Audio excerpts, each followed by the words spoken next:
أعوذ بالله من الشيطان الرجيم. بسم الله الرحمن الرحيم.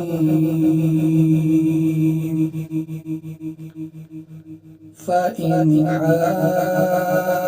حاجوك فقل أسلمت وجهي لله ومن اتبعني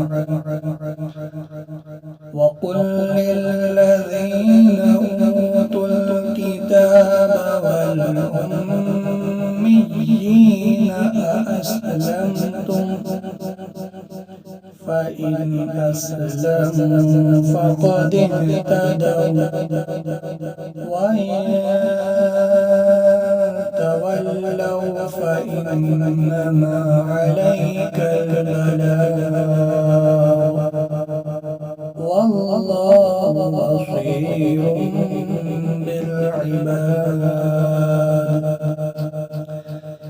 إن الذين يكفرون بآيات الله ويقتلون النبيين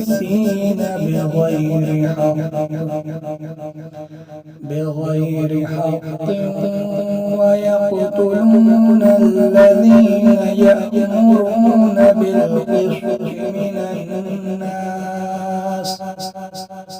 من الناس فبشرهم بعذاب أليم.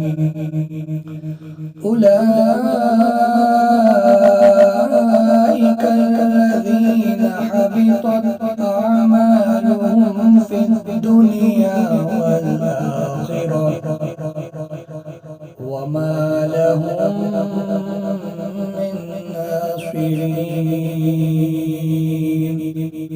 صدق الله العلي